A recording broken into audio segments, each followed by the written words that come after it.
Hey there.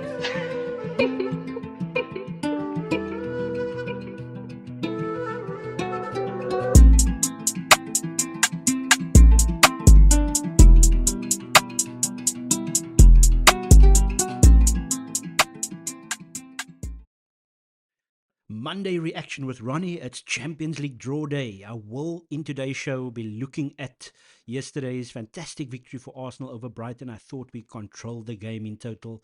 I'll have a look back at the disappointing North London derby loss for the Arsenal ladies, their first ever loss to Tottenham Hotspur in the WSL. And then I will look ahead to the draw and just review the draw in total, as well as seeing what are Arsenal's chances in the upcoming Champions League in next year. Next year it's going to be tight. So let's hope the Gunners have a good draw. I think we're going to get PSG, but let's wait and see.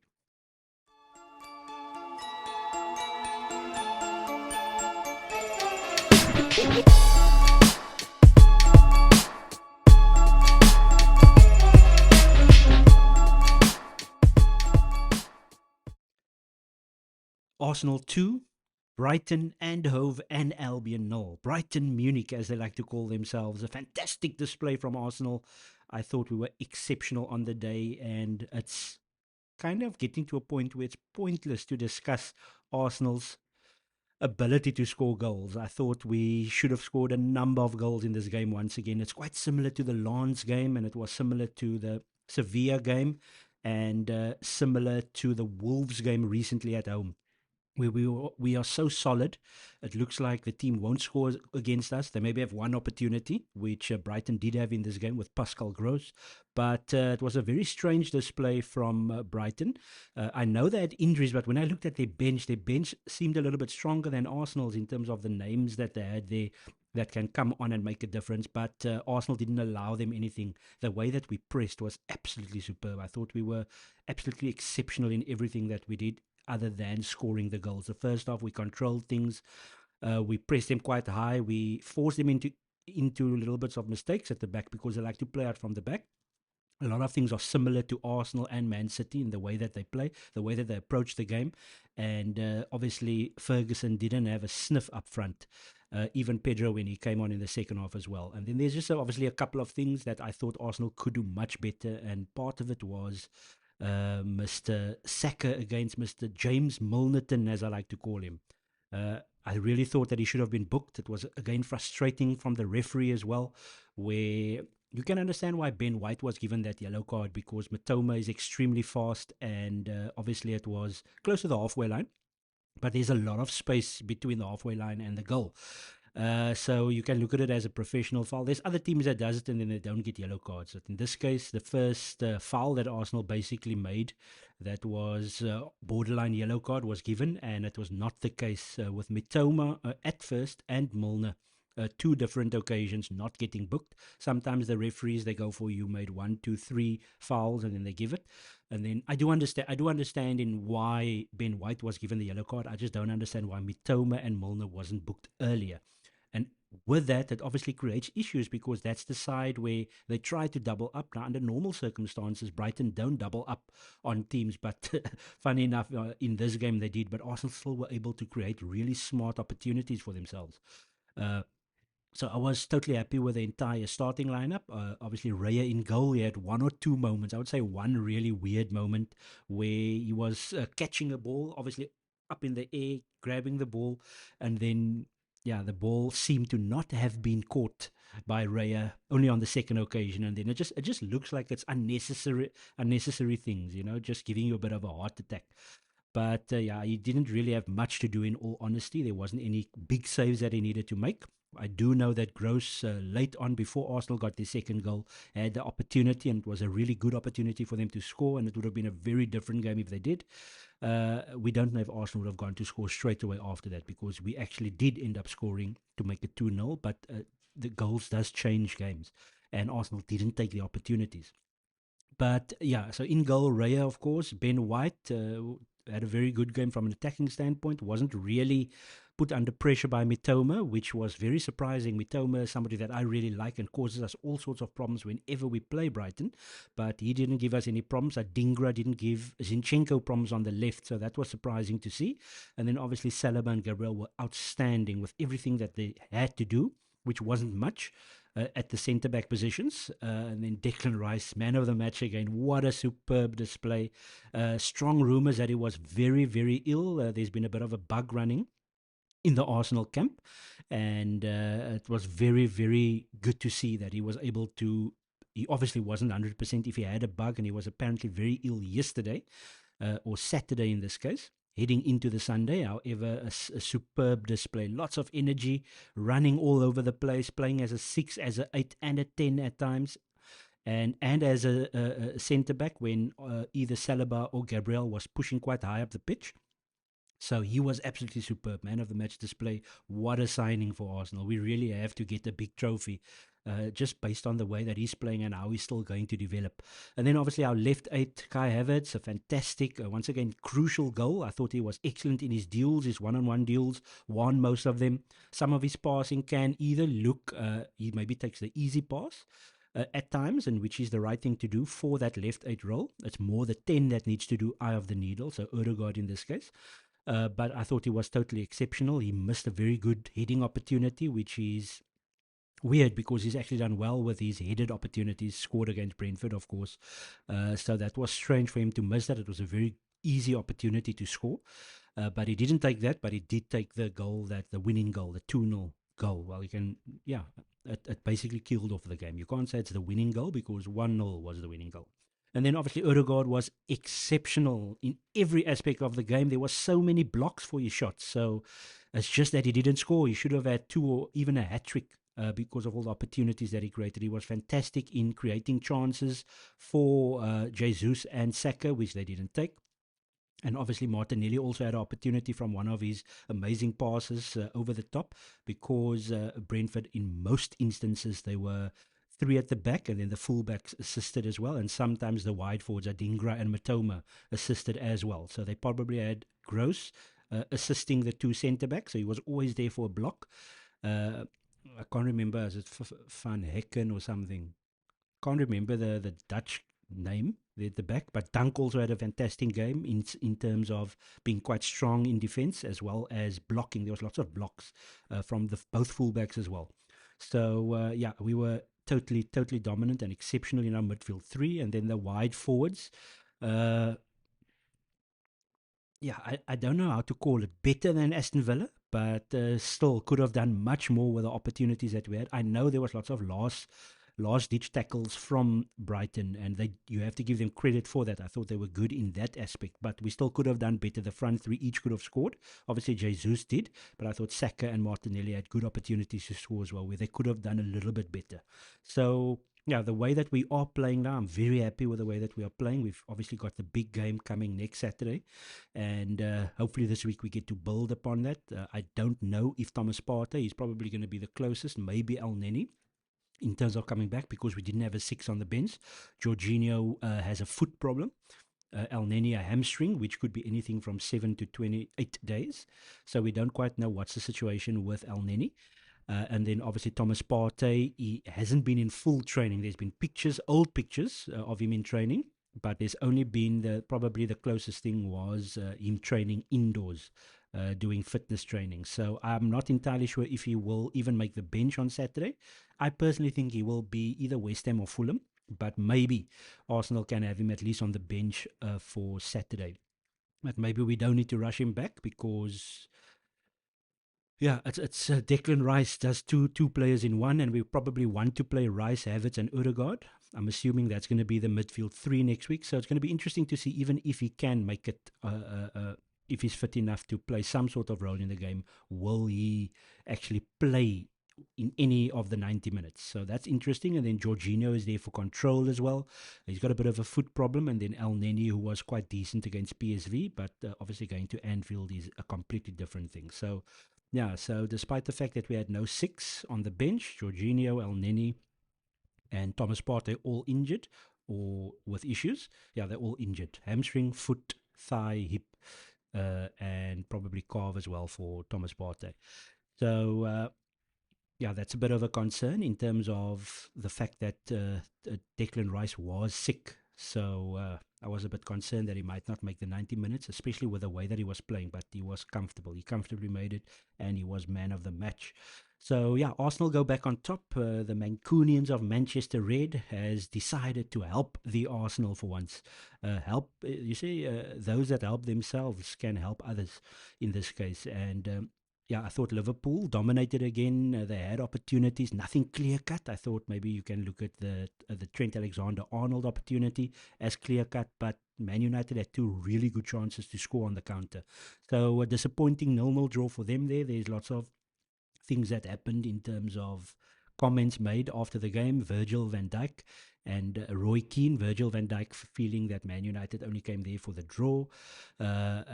Or that Liverpool were the only team that played. But you have to also take into account the situation. Man United are in a really bad spot, and they were basically, everybody predicted that they were going to get thrashed. I said 3-0 to Liverpool. And they got the draw, which obviously assisted Arsenal because Arsenal are now top of the league. Liverpool second, a point off, tied with Aston Villa. And I think Aston Villa is another point back. Aston Villa are playing Sheffield United on Friday evening at home. So it's a strong likelihood that Aston Villa will be top of the Premier League. I think it's after 17 games. Top of the Premier League, Aston Villa, Friday night, 12 o'clock, or Saturday morning, 12 o'clock.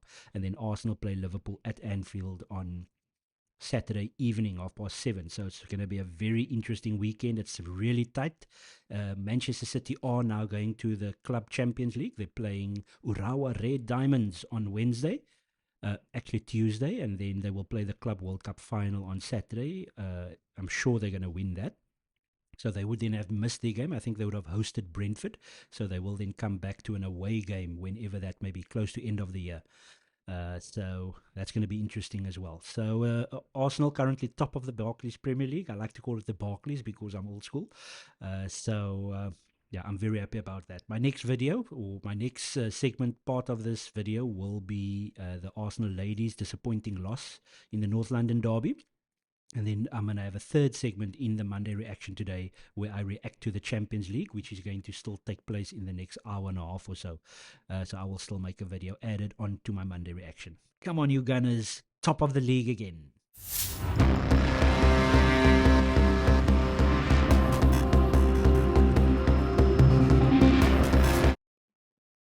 Tottenham women 1, Arsenal women 0. And despite 30 opportunities, almost 20 corners, Arsenal women somehow, after a fantastic win last week against Chelsea women at the Emirates Stadium, gone to the Tottenham Hotspur Stadium and lost to not a great Tottenham Hotspur team. And once again, another bit of disappointment so far this season for the Arsenal ladies, despite 7 consecutive wins, dominating the football games, and once again conceding a poor goal at the back. Just can't seem to keep clean sheets despite quality players on the field. We even gone very attacking, 2 strikers, 2 forward-thinking wide forwards, and only 1 holding midfielder. In fact, no holding midfielders. And Arsenal just continued to waste opportunity after opportunity. You have to also give credit to the Tottenham ladies for the way that they defended. But a very disappointing performance once again. I keep on saying that this is a very strong Arsenal ladies team. Yes, there's fatigue that sets in at times. There's been so many international breaks. Remember, it's the same for others as well, but Arsenal have more internationals than other teams. We just can't seem to keep that performance up. Very disappointing, especially after last week. Arsenal women also drawing to the same Tottenham team a couple of days ago, 3-3. Very poor defensively. Once again, dominated the game. And they drew the game in the Conti Cup. What happens is if there's a draw, then you go to a penalty shootout to get the extra log point. So Arsenal did win that extra log point by winning the penalty shootout. But yeah, once again, very poor in front of goal. When they did score, it looked so easy. In the game on Wednesday evening when Arsenal drew with Tottenham at Meadow Park. That was the home game. And then obviously on Saturday, lunchtime kickoff at the Tottenham Hotspur Stadium, a very poor 1-0 loss.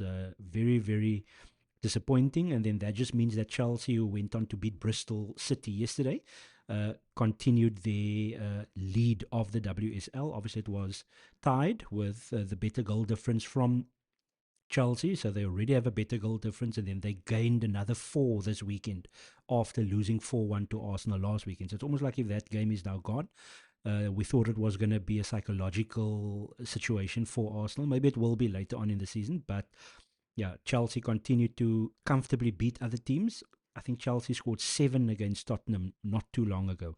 And Arsenal come with 30 opportunities, almost 20 corners, and no goals to show for it. So we end the year disappointingly third now because, again, we're not scoring the goals that our chances are creating. And our XG for goals conceded is way lower than the goals that we have conceded. So continuing to make errors leading to goals, and obviously in transition a very slow. Okay, generally women aren't very fast, but just in transition, Arsenal seem to be very slow. They obviously dominate the ball, opportunities, create overloads, and then when they lose the ball, there is overloads the other way. So and the defense is quite slow. So yeah, we have to now obviously move on to next year. I think it's the FA Cup, the Women's FA Cup is first, and then obviously back to the league games. Arsenal need to obviously step it up, but even if they do step it up, Chelsea are winning their games quite comfortably. Other than the game against each other, where Arsenal were able to comfortably beat Chelsea. So you don't want to be in a situation where we are just fighting for the FA Cup and the Conti Cup. We are only 3 points off the top, but our goal difference is a problem.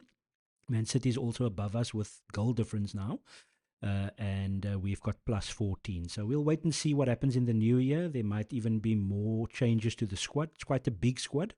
Certain players aren't getting much game time, and then also we've still got players coming back from injury. The ACL group, Beth Mead and Miedema, they were both involved in this game, but you can see they're not quite there yet. They can't have that consistency going yet. Despite the quality of the players that there are, it's just that that's what happens when you have these injuries, and that's also something to look ahead to when other players come back. They're going to take time to get back into the swing of things. So Arsenal are third in the WSL, uh, top of the group in the Conti Cup. I think they go away to Reading in the new year. So if they win that, then they will be in the quarterfinals of the Conti Cup. In the quarterfinals, that is when Man City and well, actually just Chelsea. Chelsea will join in because they're obviously in the Champions League, so they get a bye to the quarterfinal. So it's going to be interesting to see if Arsenal can retain the Conti Cup. And then obviously there's the FA Cup and then the league to play for as well. Arsenal 3 points off top. They just beat Chelsea, but in a very disappointing loss to Tottenham. So we move on. A very poor loss for Arsenal. It's frustrating because they had over 30 opportunities. It was extremely dominant, but very poor in front of goal. So we move on to next year for the ladies. That's the next time that they will be playing. Come on, you ladies.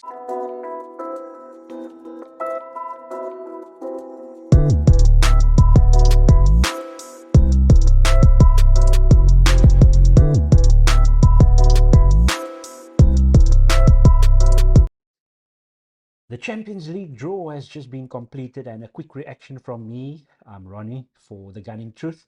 Arsenal have gotten FC Porto, so there's quite a number of teams that could have been a little bit trickier, but very difficult to go to the Stadio Dragao. I know Barcelona didn't do too badly there. I think they might have won 1-0. But yeah, Porto generally a good team at home. Arsenal have lost there in the past. And we've obviously comfortably beaten Porto. I do remember a 5-0 and a 2-0 win at the Emirates Stadium in the past in the Champions League. And I do remember a draw and a loss before. Obviously, Fabio Vieira's former team, so that's going to be a nice trip for him. Cedric Suarez also has some history with FC Porto. So there's a little bit of a story within a story itself. But Arsenal get FC Porto. I'm happy with that draw. In a little mock draw that I did with Josh on my Off Your Game show, we only got 2 out of the 8 right. So it just shows you UEFA knows. And I actually said Arsenal to play Copenhagen, but Man City got Copenhagen. So just a draw in full. FC Porto host Arsenal in the first leg. Napoli Barcelona is quite a nice one. They actually played in the Europa League a couple of seasons ago. And I do remember Barcelona winning narrowly there. PSG host Real Sociedad. Sociedad, up and coming, very good Spanish team. Kieran Tierney obviously there. Inter Milan host Atletico de Madrid. So that's going to be quite a nice, very defensive game, mind you, but a tactical one. PSV Eindhoven host Dortmund in Eindhoven. PSV undefeated in their league, undefeated at home. And yeah, it's going to be a tough one for Dortmund. That can be a tricky one, but I do think Dortmund will go through. Lazio host Bayern München. So Harry Kane up against Matteo Guendouzi in that one. That's going to be an interesting one.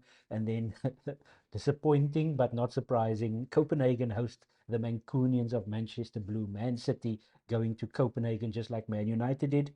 And then Red Bull Leipzig against Real Madrid. So not very spicy if you can think about it, but I think a decent draw for Arsenal. Man City obviously also comfortable. And then, yeah, just my prediction, nice and early in terms of who will go through. I think Arsenal will go through over Porto. I think it will be a trickier away tie, but I think we're equipped to do the job. So Arsenal to go through. I think Barcelona will go through over Napoli, both out of form at this moment in time. PSG Sociedad, I will go for PSG to go through. So that's Arsenal, Barcelona, PSG already. I think Inter will go through over Atletico Madrid, but don't write Atletico Madrid off.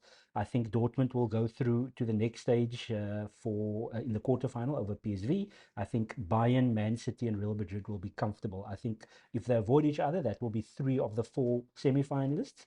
And then I hope Arsenal can get a kind draw up to the semi-finals and obviously play one of those three big teams and hopefully not in the quarterfinals. That's the only teams I fear and I feel is definitely better than Arsenal, Bayern, Man City, and Real Madrid.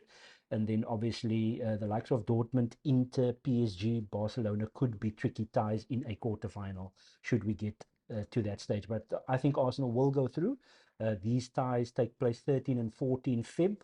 And then also the week after that, the first leg. So UEFA said that only 8 o'clock South African time will the fixtures be confirmed. So it's going to be interesting to see, does Arsenal have a tricky away game before going to Porto, or what it will be. It's been kind so far. After a away game, Arsenal have been at home. So that's going to be quite interesting to see what happens in the next stage. But I do feel Arsenal will go through to the quarterfinals. My prediction at the beginning of the season was that Arsenal will make the quarterfinals and then get knocked out by a big team. And when I say big team, Bayern, Man City, Real Madrid, I think we'll end up getting knocked out by one of those three teams. If it's another team, it will be a little bit disappointing because no one else is really in a similar vein of form as Arsenal from the other teams other than the big three. But we'll see how it goes. Come on, you Gunners.